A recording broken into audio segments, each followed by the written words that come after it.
មេតិកាទី2អំពីលទ្ធកម្មនៃកម្មសិទ្ធិជំពូកទី4អំពីការបង្កើតឡើងវិញនៅកម្មសិទ្ធិលើអចលនវត្ថុតាមលទ្ធកម្មពិសេសនៃភោគៈមាត្រា29ក្នុងក្របខ័ណ្ឌនៃការបង្កើតឡើងវិញនៅកម្មសិទ្ធិលើអចលនវត្ថុនៅកម្ពុជាក្រោយសម័យមានវិបត្តិពីឆ្នាំ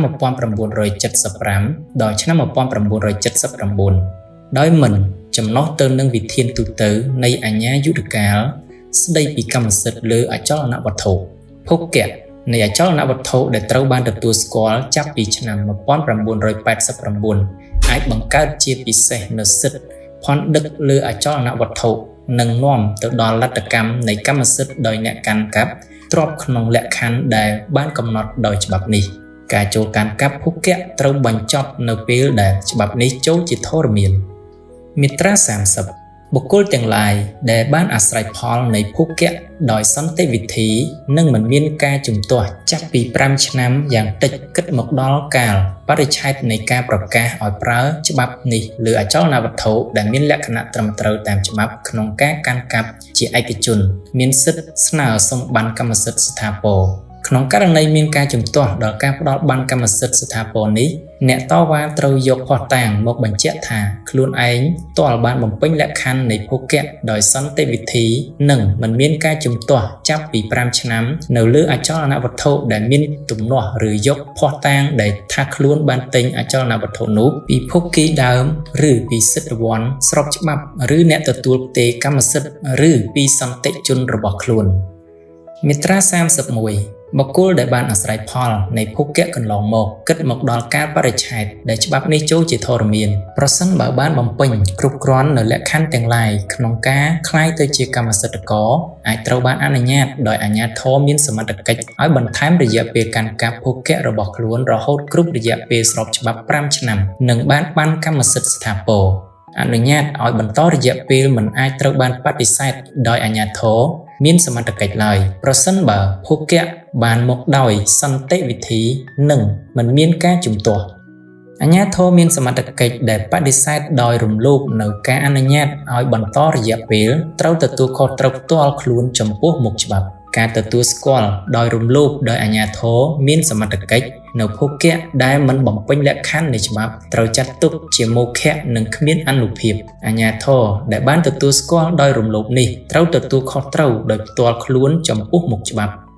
មាត្រា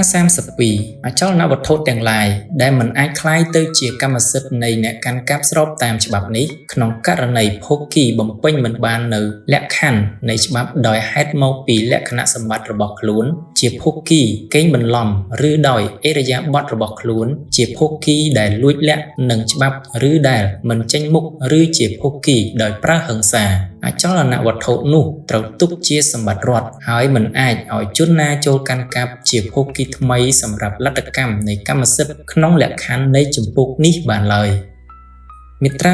33ក្នុងករណីមានការដកហូតអចលនវត្ថុដោយហិង្សាឬដោយប្រើអំណាចរំលោភរបស់អាជ្ញាធរអចលនវត្ថុនោះត្រូវបានបង្វិលមករដ្ឋវិញហើយមិនអាចជាកម្មវត្ថុនៃការកាន់កាប់ថ្មីបានឡើយប្រសិនបើគ្មានបណ្ដឹងទាមទារពីភោគីស្របច្បាប់នៃអចលនវត្ថុដែលត្រូវបានដកហូតបណ្ដឹងទាមទារនេះមានរយៈពេល3ឆ្នាំចាប់ពីថ្ងៃដែលរដ្ឋប្រកាសដកហូតមាត្រា34អ្នកកាន់កាប់ថ្មីលើអចលនវត្ថុ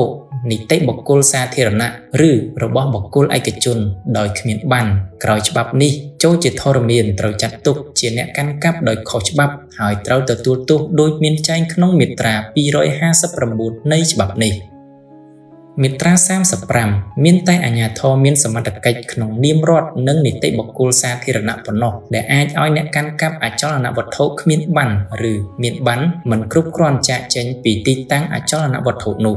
សាមញ្ញជនឬអាជ្ញាធរដែលមិនតាំងនាមរដ្ឋឬនីតិបុគ្គលសាធារណៈគ្មានសមត្ថកិច្ចដេញអ្នកកាន់កាប់ដោយសន្តិភាពមានប័ណ្ណត្រឹមត្រូវដោយប្រើកម្លាំងបានឡើយ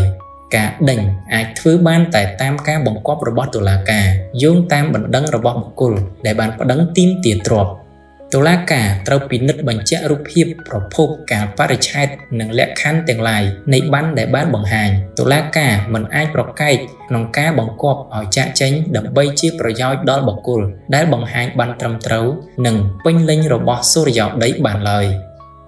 មាត្រា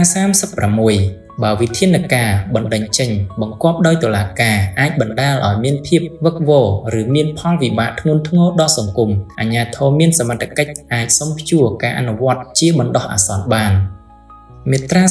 37លទ្ធកម្មនៃកម្មសិទ្ធិលើអចលនវត្ថុដោយភូកៈអាចសម្រេចបានចំពោះតែគុណប្រយោជន៍ដល់បុគ្គលដែលបានកាន់កាប់អចលនវត្ថុស្របតាមលក្ខខណ្ឌនៃច្បាប់នេះលទ្ធកម្មនេះមិនអាចជាគុណប្រយោជន៍ដល់ភូគីកេងបន្លំឡើយមាត្រា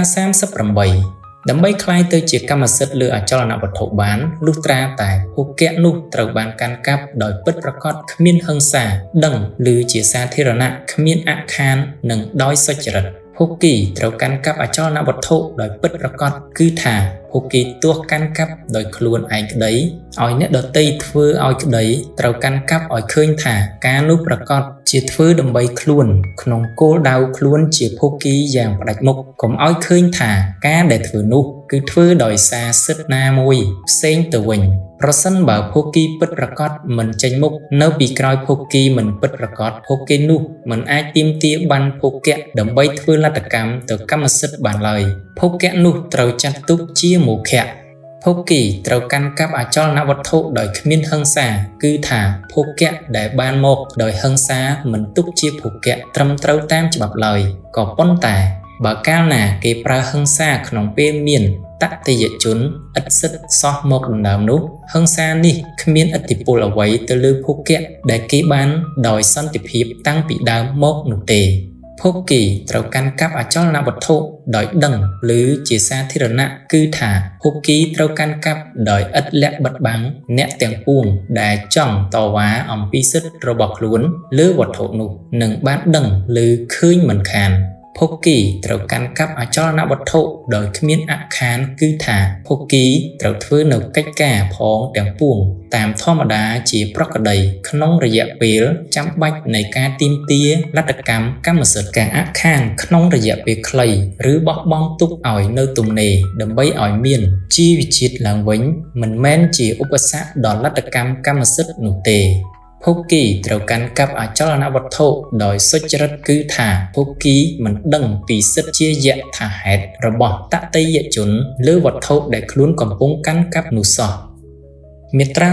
39ក្នុងការរងចាំដើម្បីឲ្យបានទៅជាកម្មសិទ្ធិពេញលេញភូកៈដែលស្របតាមបញ្ញត្តិនៃច្បាប់នេះបង្កើតបានជាសិទ្ធិផន់ដឹកលើអចលនវត្ថុភូកៈនេះអាចជាកម្មវត្ថុនៃការផ្លាស់ប្ដូរទេសិទ្ធិឬជាកម្មវត្ថុនៃកិច្ចការជំនួញមាត្រា40ក្នុងការរងចាំការរៀបចំឡើងវិញនៅប្លង់សុរិយោដីនិងសៀវភៅគោលបញ្ជីដីអាជ្ញាធរមានសមត្ថកិច្ចត្រូវបន្តចេញប័ណ្ណសម្គាល់សិទ្ធិកាន់កាប់អចលនវត្ថុចំពោះភូកៈដែលមានកន្លងមកមុនច្បាប់នេះចូលជាធរមានប័ណ្ណសម្គាល់សិទ្ធិនេះជាវត្ថុតាងនៃសិទ្ធិកាន់កាប់ប៉ុន្តែមិនមែនជាប័ណ្ណកម្មសិទ្ធិទេហើយក៏មិនមែនជាលិខិតដែលតវ៉ាមិនបាននោះដែរប័ណ្ណសម្គាល់សិទ្ធិនេះអាចនឹងបង្កើតបានជាប័ណ្ណស្ថាពរនៃកម្មសិទ្ធិដែលមានលក្ខណៈមិនអាចតវ៉ាបានលុះត្រាតែគ្មានការជំទាស់នៅពេលបង្កើតសៀវភៅគោលបញ្ជីដីក្នុងករណីមានការជំទាស់ទាមទារការកំណត់ថានរណាជាភូគីស្របច្បាប់នៃអចលនវត្ថុនោះត្រូវផ្អែកលើការស៊ើបអង្កេតបន្ថែមនៅរាល់ភស្តុតាងដែលពាក់ព័ន្ធទាំងអស់បានសម្គាល់សិទ្ធិកាន់កាប់អចលនវត្ថុគឺជាភស្តុតាងមួយប៉ុន្តែមិនអាចកំណត់តែឯកឯងបានទេមាត្រា41ត្រូវហាមឃាត់ការចេញប័ណ្ណសម្គាល់សិទ្ធិកាន់កាប់អចលនវត្ថុដែលមិនអាចយកធ្វើជារបស់ឯកជនបានឬដែលមិនអាចកាន់កាប់តាមលក្ខខណ្ឌស្របច្បាប់មាត្រា43ទ្រព្យសម្បត្តិសាធារណៈរបស់រដ្ឋមិនអាចជាកម្មសិទ្ធិនៃលទ្ធកម្មកម្មសិទ្ធិបានឡើយនៅក្នុងករណីណាក៏ដោយស្ថានភាពនៃអ្នកកាន់កាប់ទ្រព្យសម្បត្តិសាធារណៈរបស់រដ្ឋនៅតែមិនទៀងទាត់មិនខុសច្បាប់ដដែលប្រសិនជាស្ថានភាពនោះមិនកើតចេញពីការអនុញ្ញាតតាមបែបផែនដែលកំណត់ដោយច្បាប់ទេនោះបុគ្គលកាន់កាប់ខុសច្បាប់ត្រូវបង្ខំឲ្យចាកចេញជាបន្ទាន់ហើយត្រូវទទួលទណ្ឌកម្មដែលបានកំណត់ក្នុងមាត្រា259 4នៃច្បាប់នេះបុគ្គលកាន់កាប់ខុសច្បាប់គ្មានសិទ្ធិទាមទារសំណងសម្រាប់ចំណាយលើការងារនិងការកែលម្អដែលខ្លួនបានធ្វើនៅលើអចលនវត្ថុនោះឡើយមាត្រា44បានឬឯកសារសម្គាល់សិទ្ធិកាន់កាប់អចលនវត្ថុជាទ្រព្យសម្បត្តិសាធារណៈរបស់រដ្ឋឬរបស់នីតិបុគ្គលសាធារណៈដែលចេញដោយអាជ្ញាធរមានសមត្ថកិច្ចឲ្យដល់បុគ្គលឯកជនត្រូវទុកជាមោឃៈនិងគ្មានតម្លៃគតិយុត្តភ្នាក់ងារដែលចេញបានឯកសារសម្គាល់សិទ្ធិកាន់កាប់នេះត្រូវទទួលខុសត្រូវចំពោះមុខច្បាប់ទាំងខាងស៊ីវិលនិងព្រហ្មទណ្ឌអាជ្ញាធរដែលប្រងើយកន្តើយចំពោះការរំលោភខុសច្បាប់តាមរបៀបនេះដែលខ្លួនបានដឹងចាត់ទុកជាអ្នករួមគំនិតហើយត្រូវទទួលទោសដូចគ្នានឹងចរិយាដែរមាត្រា45ក្នុងករណីដែលអាជ្ញាធរមានសមត្ថកិច្ចមិនព្រមចេញបានសម្គាល់សិទ្ធិកាន់កាប់អចលនវត្ថុអ្នកកាន់កាប់អចលនវត្ថុនោះអាចធ្វើពាក្យបណ្ដឹងទៅក្រសួងរៀបចំដែនដីនគរនីយកម្មនិងសំណង់មាត្រា46ការចេញបានសម្គាល់សិទ្ធិកាន់កាប់អចលនវត្ថុដោយអាជ្ញាធរមានសមត្ថកិច្ចឲ្យបុគ្គលក្រៅពីភូគីពិតប្រាកដដែលបានកាន់កាប់អចលនវត្ថុគឺជាបទល្មើសដែលត្រូវទទួលទោសតាមបញ្ញត្តិនៃមាត្រា261នៃច្បាប់នេះមាត្រា47វិវាទរវាងភូគីចំពោះអចលនវត្ថុមួយនឹងត្រូវដាក់ឲ្យធ្វើការស៊ើបអង្កេតនិងដោះស្រាយតាមនីតិវិធីដែលបានកំណត់លទ្ធផលនៃការស៊ើបអង្កេតត្រូវដាក់ជូនគណៈកម្មការសុរិយោដីដែលបង្កើតឡើងនៅក្រសួងរៀបចំដែនដីនគរនីយកម្មនិងសំណង់គណៈកម្មការនេះត្រូវធ្វើសេចក្តីសម្រេចលើបដិវាទកម្មនោះក្នុងករណីមិនសុខចិត្តគូវិវាទអាចប្តឹងទៅតុលាការបានការរៀបចំនិងការប្រព្រឹត្តទៅនៃគណៈកម្មការនេះត្រូវកំណត់ដោយអនុក្រឹត្យ